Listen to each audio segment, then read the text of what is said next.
All right, hey everybody, today we are doing our third lesson in our exponents unit. It's actually going to be our last one. Today's title is Multiplication Properties of Exponents, and your essential question is how are exponents affected by multiplication? You should be using this to fill out the next few pages in your packet. Again, pause this, rewind it, rewatch it as much as you need to, but you should have these notes filled out when I come back tomorrow.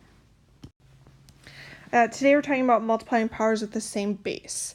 Your definition says for every non-zero number a in the integers m and n, a to the power of m times a to the power of n equals a to the power of m plus n. This is a fancy way of saying, hey, if my two base numbers are the same, so here we have 3 and 3 as our base, then we're going to add our exponents. So we're going to do 5 plus 4, and we get 3 to the power of 9th.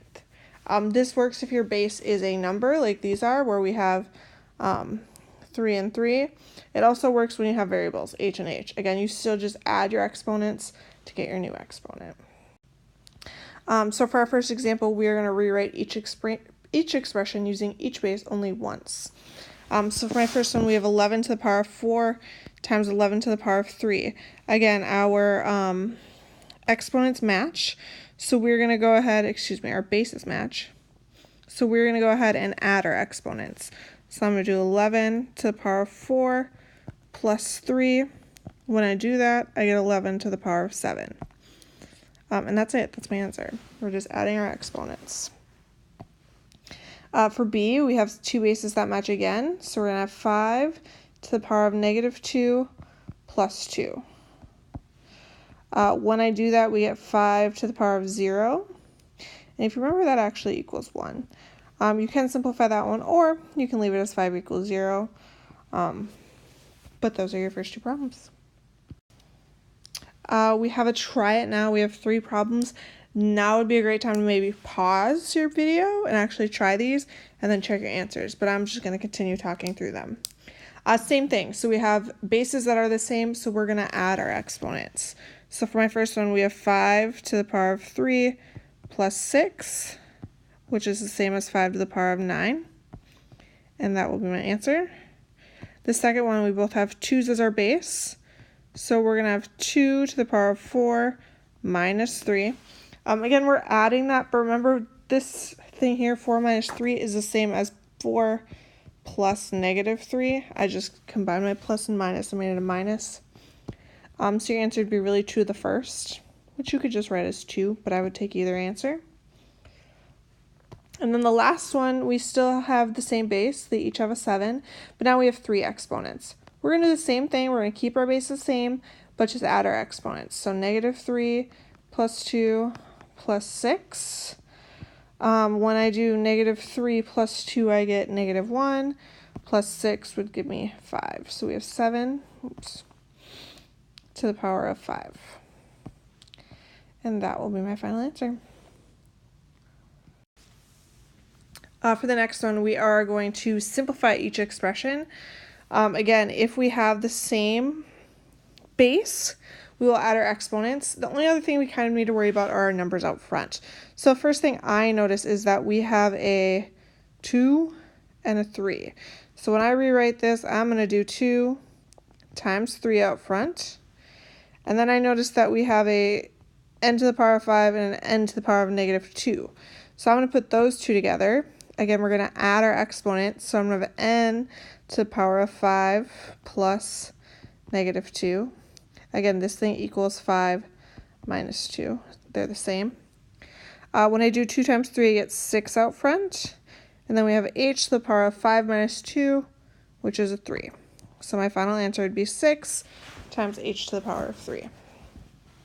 The second one, we're doing the same thing. We gotta find the things that match. So I notice out front we have a bunch of coefficients. We have a 5, we have a 2, and we have a 3. So I'm going to start out by multiplying those together out front. So we have 5 times 2 times 3. I notice that there's only one x. Actually, just kidding. There's this x and there's this x. So we have 2 x's. Again, those have the same base, so we're going to add our exponents. Remember, there's a sneaky little 1 here. So I really have x to the power of 1 plus 8. And then the thing I only have one of is my y. So that's going to be all by itself at the very end. We have y to the power of 4. And we're just going to simplify. 5 times 2 gives me 10, times 3 is 30. Then we have x to the power of 9, if you do 1 plus 8, and then y to the 4th. If you rewrote this and you wrote something like 30, y to the 4th, x to the 9th, I would take that as well. These two things say the same exact thing. People kind of like the first one just because it goes alphabetical, x, y, but they're both the same. Again, we have 2 try nows that go through this. Now would be a great time to pause and try them before you continue on watching. The first thing I noticed, we only have one coefficient here. So that number is going to go up front. We're going to have a 7. And then I noticed that the rest of my expressions all have an n. So we're going to do n to the power of 2 plus 3 plus, remember there's a sneaky little 1 there. When we do that, we get a 7 out front, and then we have n to the power of 2 plus 3 gives me 5, plus 1 is 6. And that will be my final answer.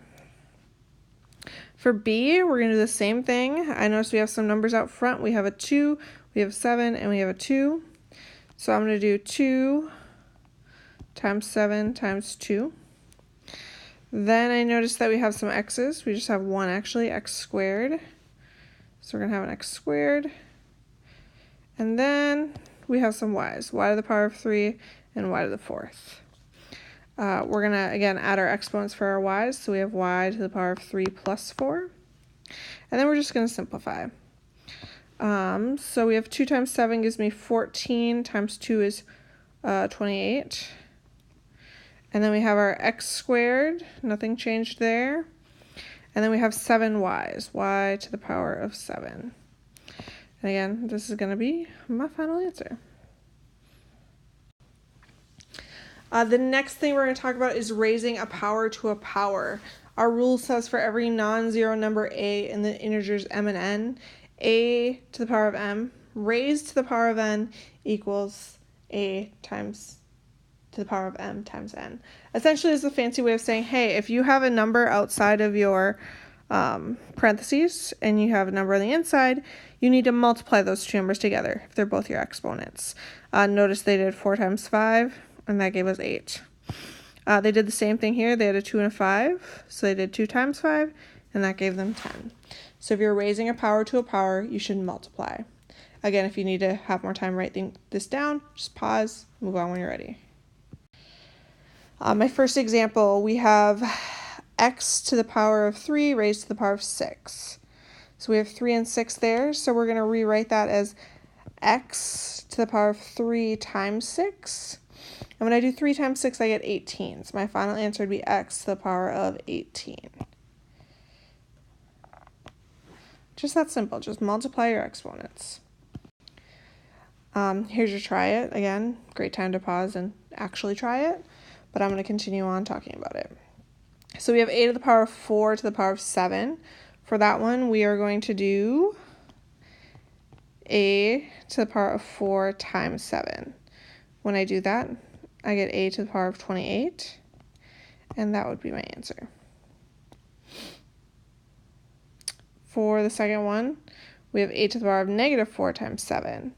And we're going to do the same thing. We're going to multiply, so we have a to the power of negative 4 times 7. When I do that, I get a to the power of negative 28.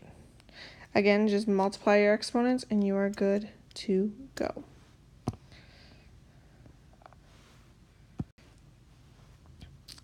This one, we are simplifying expressions with powers. We have c to the power of 5, and then c cubed to the power of negative 2.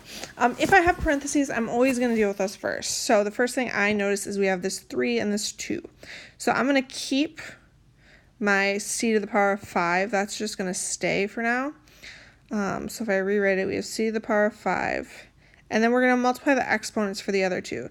C to the power of 3 times negative 2. When I do 3 times negative 2, We're still going to have our c to the fifth out front. We get c to the power of negative 6. And then remember, these have the same base, so we're going to go ahead and add them together. So this is the same as c to the power of 5 minus 6. Remember, all I did was 5 plus negative 6. And that equals c to the power of negative 1.